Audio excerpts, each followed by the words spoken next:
Hey guys, my name is Aftab Khan और मैं आज आपके सामने लेके आ चुका हूँ ट्रिग्नोमेट्रिक रेशियो चैप्टर से लेक्चर नंबर 24, जहाँ पर आज हम डिस्कस करने वाले हैं ट्रिग्नोमेट्रिक रेशियो टेबल से रिलेटेड और एक इम्पॉर्टेंट क्वेश्चन जो कि है हमारे पास। सॉल्व कीजिए 2 tan 30 degree upon 1 minus tan square 30 degree.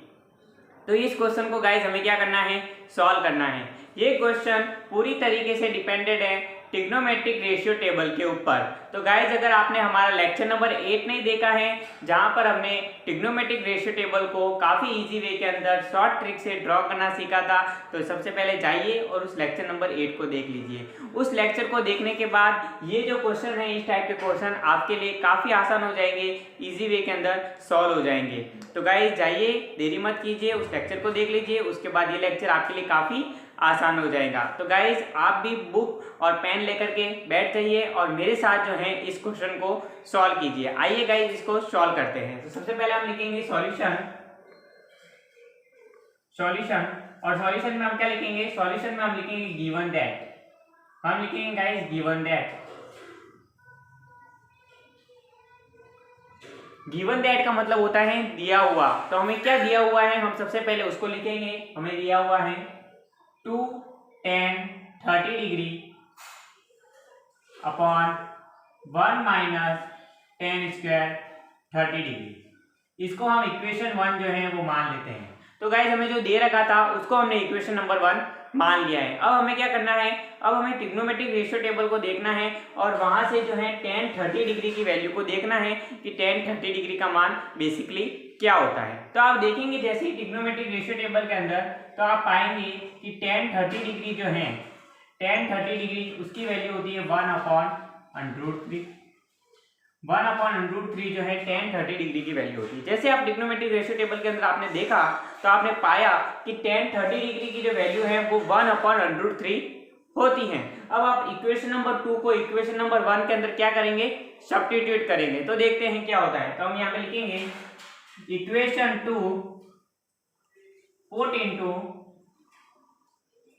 Into equation 1। Then तो क्या होता है, जैसे इक्वेशन 2 को इक्वेशन 1 के अंदर सब्स्टिट्यूट करेंगे तो क्या होता है।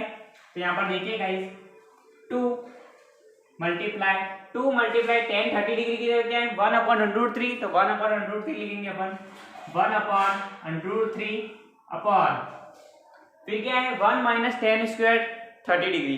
तो 1 माइनस tan 30 डिग्री की वैल्यू क्या है 1/√3। tan स्क्वायर 30 डिग्री है तो इसका क्या होगा 1/√3 का स्क्वायर। समझने की जरूरत है, क्योंकि यहाँ पे tan 30 डिग्री था, यहाँ पर tan 30 डिग्री था, तो हमने एज इट इज 1/√3 लिख दिया। लेकिन यहाँ पर tan स्क्वायर है तो इसका भी भैया स्क्वायर होगा ना यार। तो यहाँ पर हम स्क्वायर करेंगे तो ये होगा 1/√3 का। तो चलिए गाइस, आगे का क्वेश्चन जो है आप पूरी तरीके से कंप्लीट कर देते हैं। कैलकुलेशन हमारी रिमेनिंग रही थी, हम कैलकुलेशन को करेंगे बड़े ही आराम से, बड़े ही सावधानी पूर्वक, एक एक स्टेप को समझते चलेंगे। देखिए गाइस, हमने यहाँ तक कर लिया था। अब हम यहाँ पे क्या करेंगे, इस 2 को इस 1 के साथ मल्टीप्लाई करेंगे तो ये हो जाएगा 2/√3। एक एक स्टेप को समझना है आराम से, बिना जल्दबाजी किए। 2/√3 को हमने एज इट इज लिख दिया। अब हम यहाँ पे क्या करने वाले हैं, यहाँ पर क्या होने वाला है 1 माइनस 1/√3 का स्क्वायर। तो 1/√3 का स्क्वायर क्या होगा 1/3। कैसे होगा बताओ।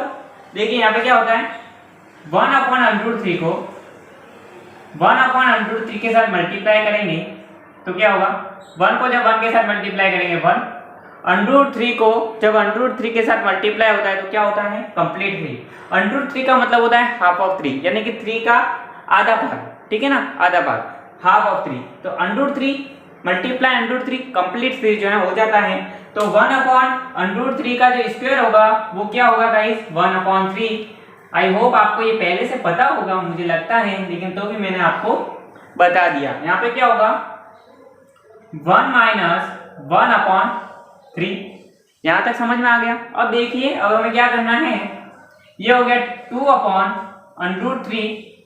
अब नीचे वाले का हम क्या करने वाले हैं, एलसीएम लेने वाले हैं नीचे वाले का। यहाँ पे एलसीएम लेंगे तो एलसीएम हमारे पास क्या आ जाएगा 3 एलसीएम आ जाएगा। अब जब 1 को 3 के साथ डिवाइड करेंगे तो क्या आ जाएगा 3 को जब 1 से मल्टीप्लाई करेंगे 3 माइनस 3 को जब 3 के साथ डिवाइड करेंगे आ जाएगा 1 और 1 को जब 1 के साथ मल्टीप्लाई करेंगे तो आ जाएगा 1 तो इज इक्वल टू आ जाएगा 2 अपॉन √3 अपॉन 2 अपॉन 3। ठीक है गाइस, 2 अपॉन √3 अपॉन 2 अपॉन 3। यहां तक समझ में आ गया। अब हमें क्या करना है, देखिए गाइस क्या आया है यहाँ पर 2 अपॉन √3 अपॉन 2 अपॉन 3। गाइस यहाँ पर बहुत ही इंपॉर्टेंट है, यहाँ पर समझने का जरूरत है। देखिए गाइस ये ऐसा होता है a अपॉन b और अगर ऐसा होता है p अपॉन q तो क्या होता है गाइस, इसको कैसे सॉल्व किया जाता है कि a का जो मल्टीप्लाई है इस a का मल्टीप्लाई इस q के साथ होता है और इस b का मल्टीप्लाई इस p के साथ होता है। समझ में आ गया, a का मल्टीप्लाई इस q के साथ होता है सबसे नीचे वाली टर्म के साथ और b का मल्टीप्लाई इस p के साथ होता है। तो यहाँ पर भी हमें ऐसे ही करना है, इस 2 का मल्टीप्लाई जो है इस 3 के साथ करना है और इसका मल्टीप्लाई जो है इसके साथ हमें करना है। समझ में आ गया, तो हम ऐसे ही करने वाले हैं। तो यहाँ पे हो जाएगा 2 मल्टीप्लाई 3 अपॉन 2 √3। यहाँ तक समझ में आ गया, समझ में आ गया, आई होप आपको समझ में आ गया होगा।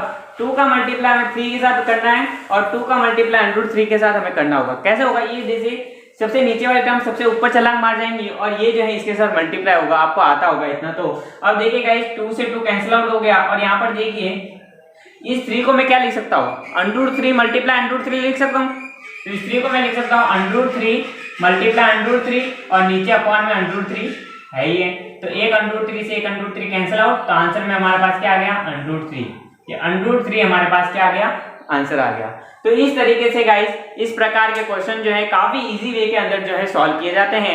हमने क्या किया, हमारे पास जो क्वेश्चन दे रखा था हमने उसको एज इट इज लिखा।